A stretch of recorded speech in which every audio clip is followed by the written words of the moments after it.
Imagine discovering that something you've believed your entire life was never true. Not because someone lied to you, but because the myth was repeated so many times that it simply became common knowledge. Today, we're looking at some of the most absurd myths millions of people still believe, and chances are at least one of them is about to surprise you. Number 1. Bulls hate the color red. Let's start with one of the most famous myths in the world. Everyone knows bulls hate the color red. That's why matadors wave a bright red cape, right? Not exactly. Bulls are actually red-green colorblind. To them, that famous cape doesn't appear bright red the way it does to us. What grabs their attention isn't the color, it's the movement. Wave a white towel the same way, and a bull would charge that one too. The cape is red mostly because it hides blood better from the audience. So, no, bulls don't hate red. They hate whatever keeps waving in front of their face.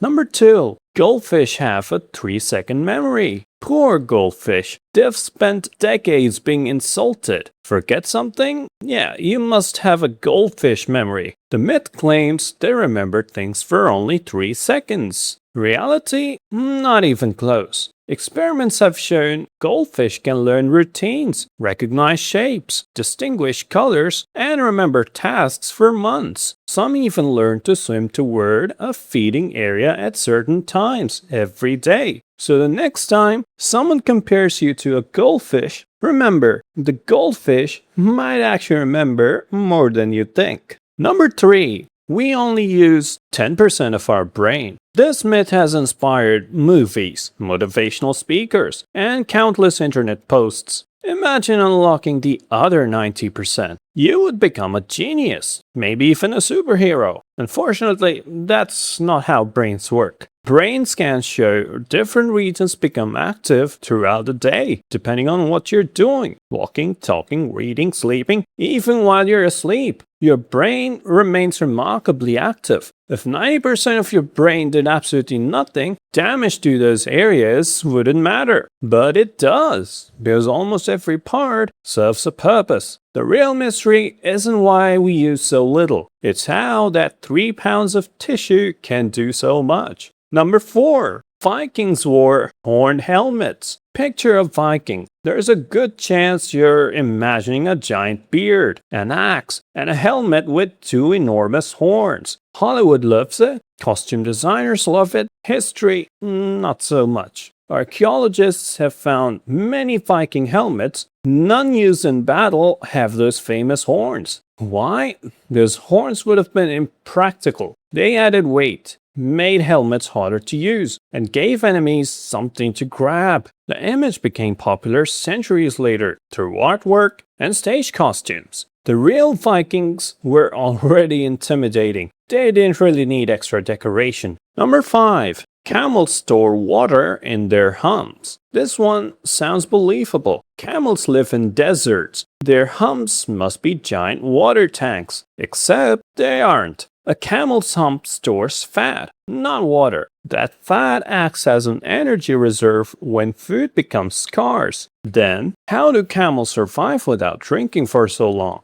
Well, they're simply incredibly efficient at conserving water. They sweat less, lose less water through waste, and when they finally find water, they can drink an astonishing amount very quickly. The hump helps them survive, just not the way most people think. Number 6. Hair and nails keep growing after death. It sounds like something straight from a horror movie. Someone dies. Days later, their hair and fingernails keep growing. Reality is much less mysterious. After death, the body begins losing moisture. The skin shrinks. As it pulls back, more of the hair and nails become visible. They only appear longer. The hair itself isn't growing. Neither are the nails. It's an illusion created by the skin changing shape. Sometimes the truth is actually more bizarre than the myth itself. Number 7. The Great Wall is visible from space. This myth has appeared in textbooks, television shows, and casual conversations for generations. The Great Wall is enormous, thousands of kilometers long. Surely astronauts can see it from space. Not really. From low Earth orbit, it's extremely difficult to spot without knowing exactly where to look. Its color blends into the surrounding landscape. Many larger cities, airports, and highways stand out far more clearly. Length alone doesn't guarantee visibility. Width matters too. The Great Wall is impressive. It just isn't a giant glowing line many people imagine.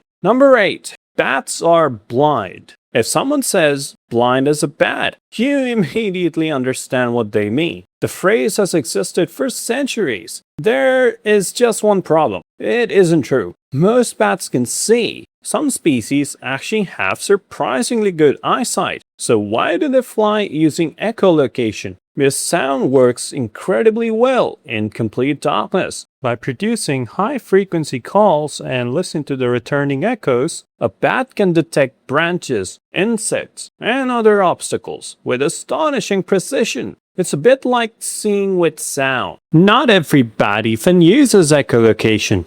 Many fruit bats rely heavily on their eyes to navigate and find food. So no, bats aren't blind. They simply possess another remarkable way of understanding the world around them. The real myth isn't that bats can't see. It's assuming that they have to. Number 9. Chameleons change color, but only for camouflage. Well, cartoons taught us that chameleons change color to match whatever they're standing on. A green leaf, green skin. A brown branch, brown skin. It looks like perfect camouflage, but camouflage is only part of the story. Chameleons also change color to communicate, to attract mates, to warn rivals, to regulate their body temperature, or simply because they're stressed or excited. The color changes come from special cells inside their skin that alter how light is reflected. So yes, they can blend in, but sometimes they're just trying to stand out. Number 10. Sugar makes children hyper. Every parent has probably heard this one.